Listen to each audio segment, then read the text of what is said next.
Hello guys, now we shall be discussing about another life cycle in the cestode, right? So this would be a quick review on that life cycle. So we are discussing the life cycle of cestode, okay? So what is the cestode which we are discussing today? That will be Hymenolepis nana. Hymenolepis nana.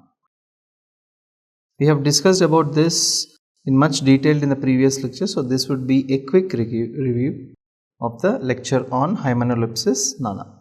Now regarding this Hymenolepis nana, this is the smallest cestode, okay? So obviously this is called as dwarf tapeworm. What is this called as? This is called as dwarf tapeworm. Point number one is this is called as dwarf tapeworm, okay? And this Hymenolepis nana, here the host, there is only one host. Like previously we have seen that there are intermediate hosts, right? Like primary intermediate host, secondary intermediate host. But here there is only one host, right? So that is the humans. So only we have got a single host. The single host is said to be humans. What is this? Humans. Okay. Now if you look at the life cycle of this, right? If you look at the life cycle of this, the life cycle starts with cysticercoid. What does the life cycle start with? It starts with cysticercoid, right? We have discussed previously, right? We have discussed what is cysticercoid and all. So life cycle starts with the cysticercoid. Now this cysticercoid, through the contaminated food or through the contaminated water, it enters into the humans. Okay, so this cysticercoid, as all of you know, it enters into the humans. Okay,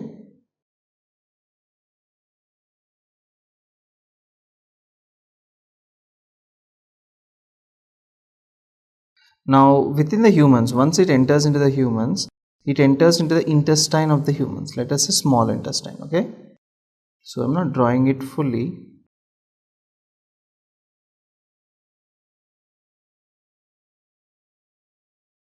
Yeah, so it would enter into the small intestine of the humans. Now look here, the cysticercoid, I'm just writing it as C, okay? So this cysticercoid, once you swallow it, it enters into the intestine, okay? Now inside the intestine, this cysticercoid releases embryonated eggs. The cysticercoid releases eggs which are embryonated. So it releases a couple of eggs like this. Okay, and these eggs are called as embryonated eggs. So what is it releasing outside? What is it releasing outside, guys? Yes, it is releasing a couple of eggs like this. Now these eggs are supposed to be called as embryonated eggs.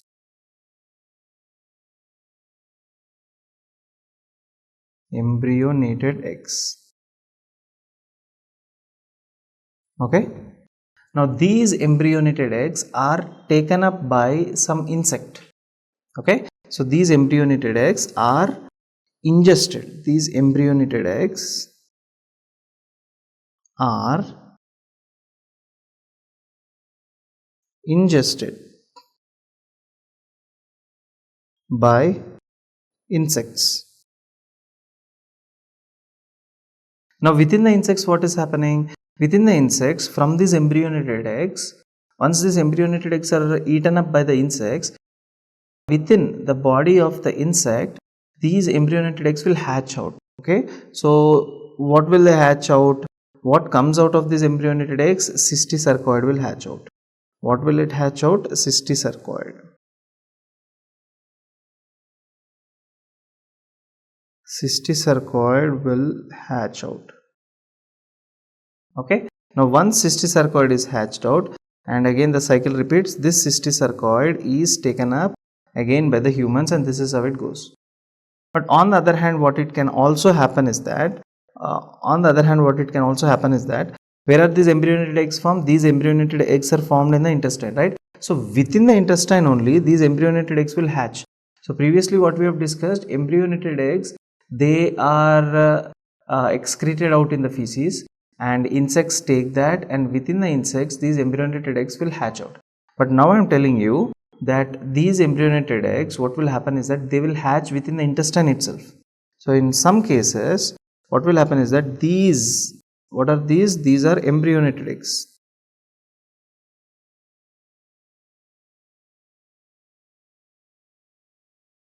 So these embryonated eggs, they will hatch to cystosarcoid. Where do they hatch? Within the intestine itself, in the intestine. Okay, once they have hatched into the cystosarcoid, what will happen? Now cystosarcoid will further develop into a scolex. Okay, so what is a scolex? So this is how a scolex looks. Okay, now this scolex has got these openings here. These are not actually openings, these are called as suckers. So how many suckers is it having? It is having 4 suckers. 4 suckers. Okay, and this is called as scolex. So cystosarcoid will develop into what? It will develop into scolex, and scolex later on it would develop into a special thing called as adult worm. It would develop into adult worm. And what is the scene with this adult worm? This adult worm lays eggs. What kind of eggs does it lay? It will lay embryonated eggs again. Lays eggs again within the intestine. So adult worm releases embryonated eggs within the intestine, and again in the intestine itself these embryonated eggs will hatch into cystosarcoid, and cystosarcoid will develop into scolex. From there again the adult worm, and again the adult worm will release the eggs in the intestine. So this is a kind of auto infection, right? So this is a kind of auto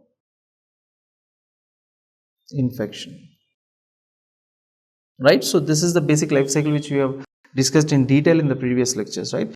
So once just recap it. So we are currently discussing about Hymenolepis nana, right, which is a cestode, and this is also called as a dwarf tapeworm. Okay, and it has got only a single host, that is humans. There are no intermediate hosts here. So what is happening is the infective form. Now the question is, what is the infective form?